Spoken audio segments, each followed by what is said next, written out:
नारी लय भारी या कार्यक्रमामध्ये मी तृप्ती पालकर आपल्या सगळ्यांचं स्वागत करते। आज आपल्या कार्यक्रमामध्ये सहभागी होत आहेत अमृता जोशी आंबडेकर। त्यांना आपण सगळेच जण अमृता लँग्स म्हणून ओळखतो। अमृता यांना 22 परकीय भाषा येतात। अमृताने देशभरामध्ये जाऊन आणि विदेशामध्ये जाऊन सुद्धा विविध भाषा शिकलेल्या आहेत आणि शिकवलेल्या आहेत। त्या भाषांतरकार आहेत, दुभाषी, शिक्षिका, लेखिका म्हणून त्यांनी त्यांची एक वेगळी ओळख निर्माण केलेली आहे। आणि या बरोबरच सुद्धा एक विशेष गोष्ट अशी आहे, त्या होम स्कूलिंग मॉम आहेत आणि लाईफ कोच म्हणून विविध क्षेत्रामधल्या लोकांना आणि विद्यार्थ्यांना मार्गदर्शन करतात। याशिवाय अमृताला देश विदेशामध्ये बऱ्याच पुरस्काराने सन्मानित करण्यात आलेला आहे। तर चला कार्यक्रमामध्ये अमृताचं स्वागत करूयात आणि त्यांच्याशी गप्पा मारत त्यांचा प्रवास सुद्धा जाणून घेऊयात। अमृता, खरं तर मी जेव्हा तुम्हाला कार्यक्रमामध्ये इन्व्हाइट करायचा विचार करत होते आणि तुम्हाला 22 भाषा येतात हे कळल्यानंतर मला किती भाषा येत आहेत याचा मी विचार करायला सुरुवात केली।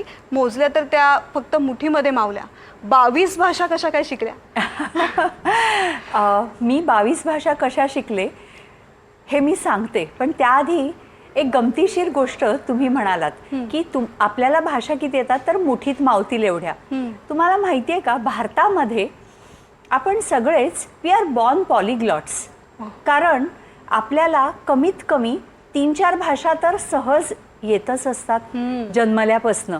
कारण आपल्या शेजारी एखादा म्हणजे आता मुंबईत जर राहत असू तर आपल्या शेजारी एखादा गुजराती बोलणारा असेल, एखादा तमिळ बोलणारा असू शकतो आणि आपण लहानपणी पटकन त्यांची भाषा थोडे शब्द शिकतो, बोलायला लागतो। त्यामुळे आपण वी आर बॉर्न पॉलिग्लॉट्स। सो भारतीय म्हणून आपल्याला खरं तर बऱ्याच वेळेला ही गोष्ट लक्षात येत नाही की all of us we are polyglots. Polyglots म्हणजे बहुभाषिक आपण जन्मतः असतो। बरं, मी एवढ्या भाषा कशी काय शिकले?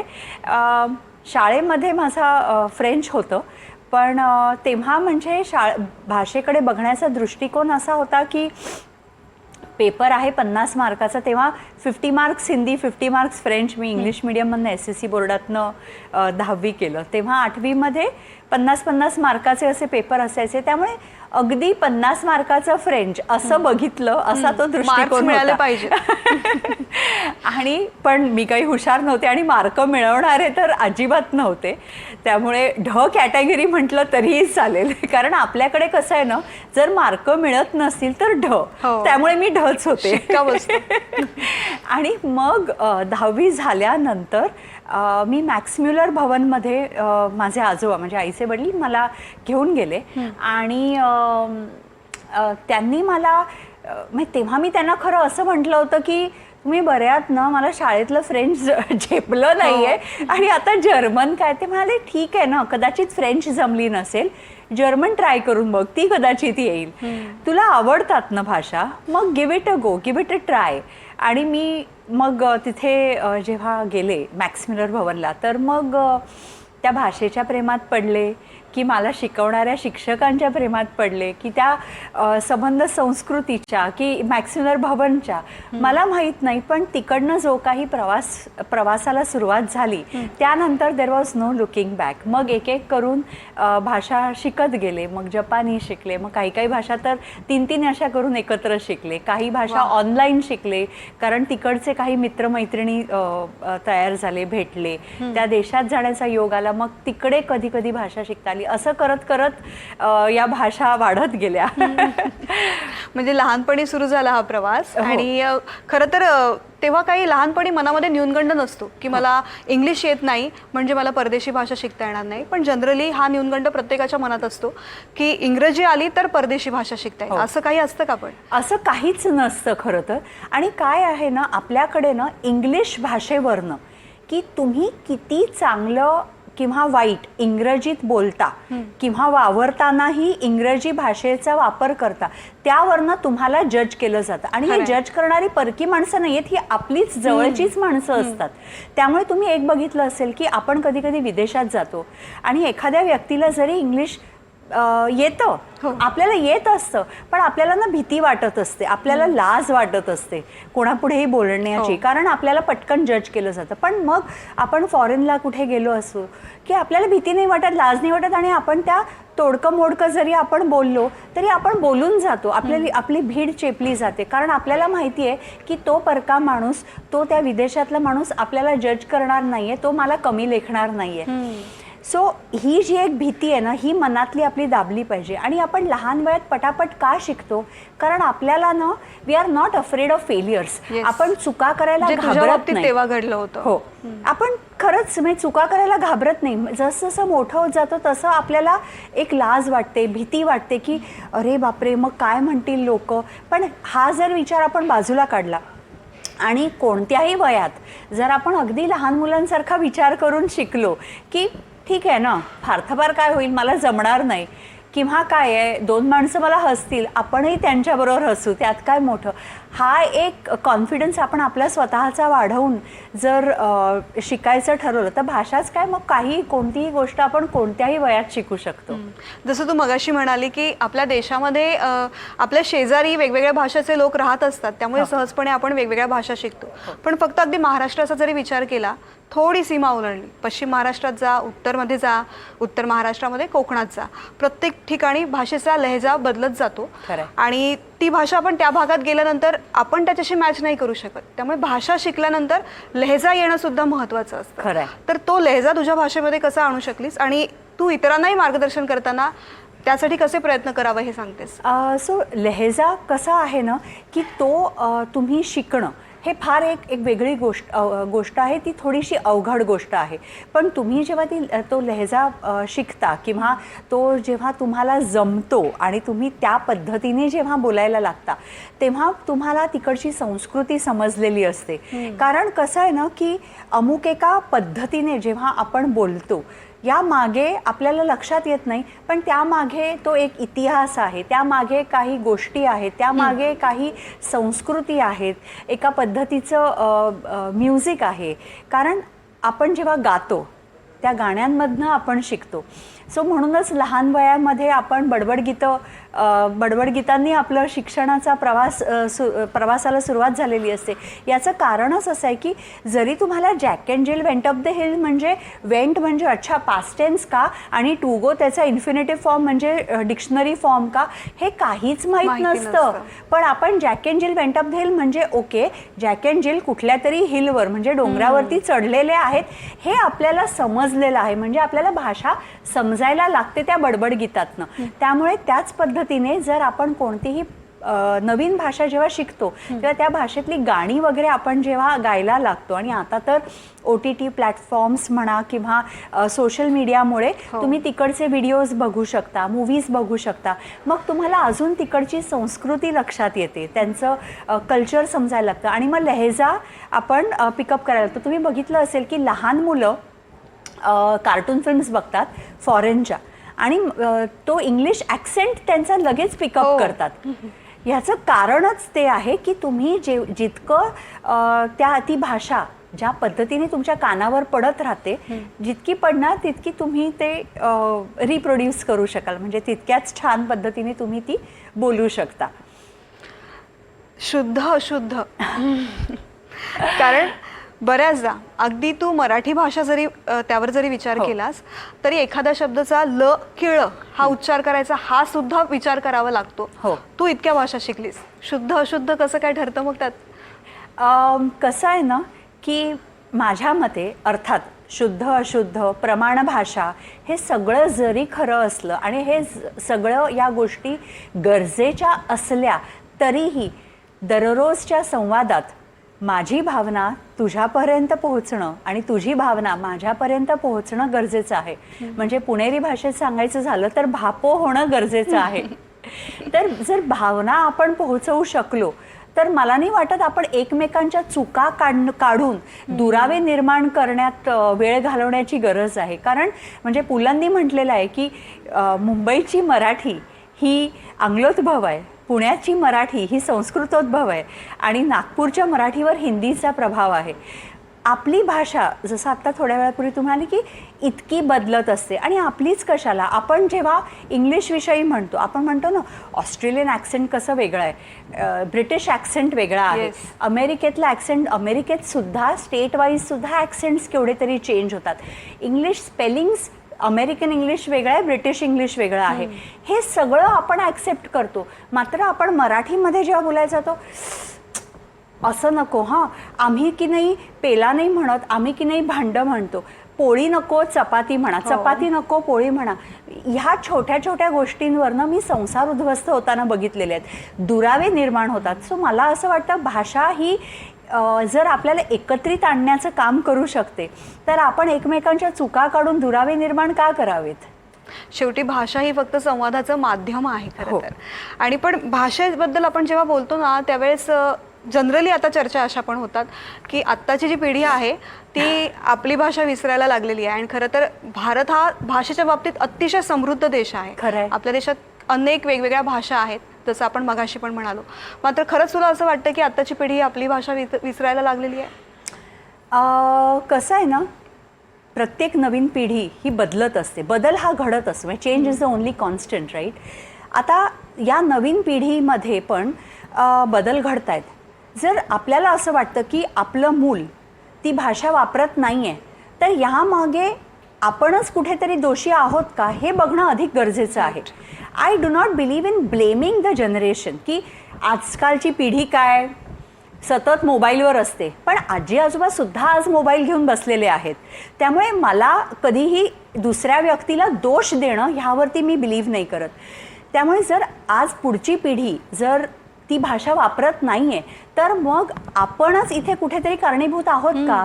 आपण त्यांना म्हटलं आहे का की मला मम्मी पप्पा म्हणा, मला मम्मी डॅडी म्हणा, त्यापेक्षा आई बाबा म्हणा.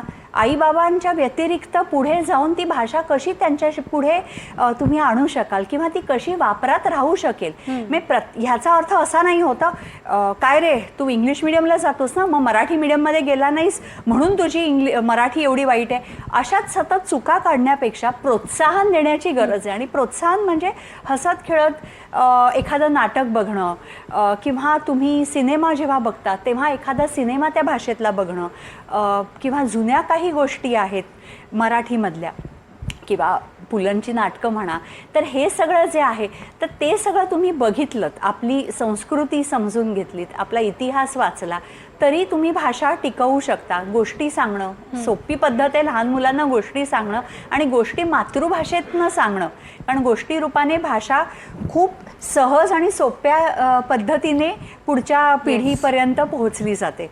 तर या छोट्या छोट्या गोष्टी आपण करत राहिलो, गाणी गायलो त्या भाषेतली, तर ती भाषा विसरली जाणार नाही. म्हणजे माझ्या मते या छोट्या छोट्या गोष्टी आहेत ज्या करता येतील. तुला 22 भाषा येतात हे मी प्रेक्षकांना सांगितलंय, त्याची झलक तू जाता जाता दाखवावीस. हकुना मटाटा नांदे ई हिबिकी नांदा, हकुना मटाटा आ Eno मेसेजी सेन्सा पेन्शियरी la tua vita sarà a chi vorrà vivrà in libertà. हे आहे NDTV आणि आपण पाहत आहात NDTV मराठी.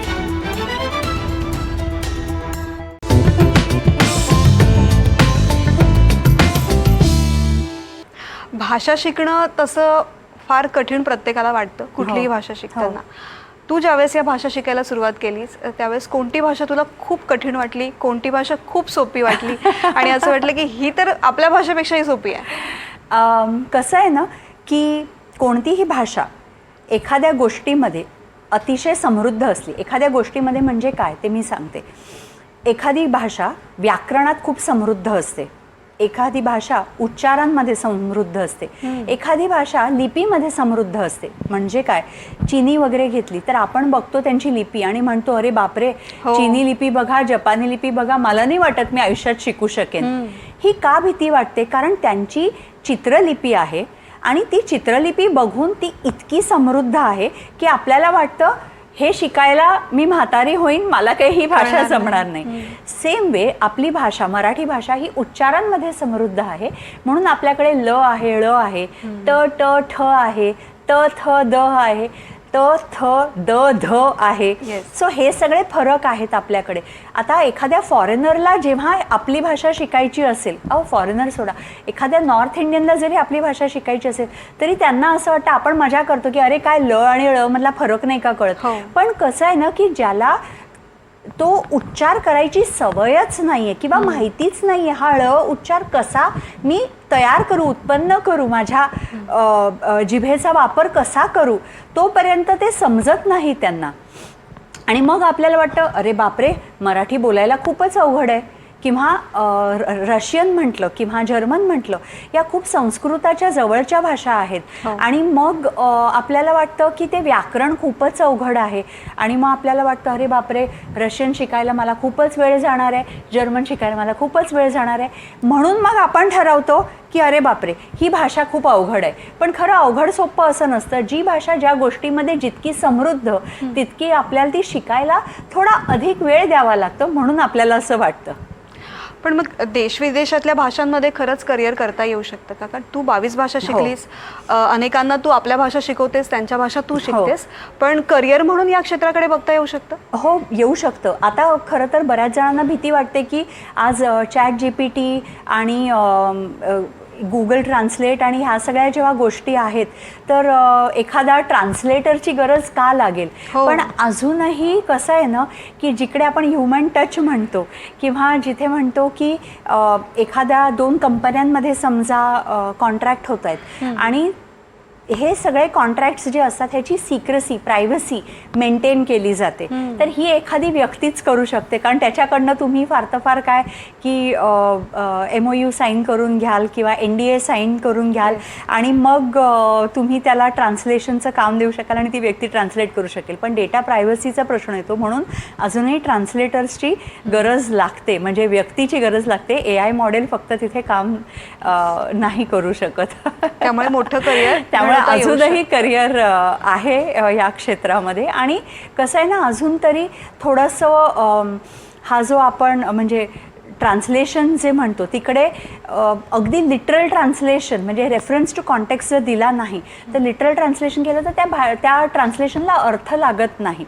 त्यामुळे भाषांतरकारांची गरज लागते. आणि जिकडे आपल्याला साहित्य एखाद्या भाषेतनं दुसऱ्या भाषेत न्यायचं आहे तेव्हा ऑलरेडी त्याला एक चाळणी लागतेच. तर अधिकच मग एखाद्या व्यक्तीने, एखाद्या माणसाने जर ते भाषांतर केलं नाही तर त्याला अजूनच चालणी लागेल असं मला कुठेतरी वाटतं.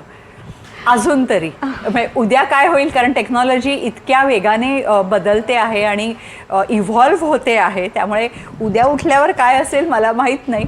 पण आजपर्यंत तरी भरपूर या क्षेत्रामध्ये संधी आहेत आणि मला तरी वाटतं काही वर्ष, अजून बरीच वर्ष, ह्युमन टच जिकडे जिकडे गरजेचं आहे तिकडे तिकडे भाषा आहे आणि गरजेची आहे. तू मगाशी जेव्हा बोलत होतीस कशा पद्धतीने पालकांनी विद्यार्थ्यांना भाषा शिकण्यासाठी प्रोत्साहित करायला पाहिजे, त्या तुझ्या बोलण्यामधून एक गोष्ट मला सतत जाणवत होती की मुलांच्या शिक्षणासाठी तू किती मेहनत घ्यावी किंवा तू किती भरभरून बोलतेस.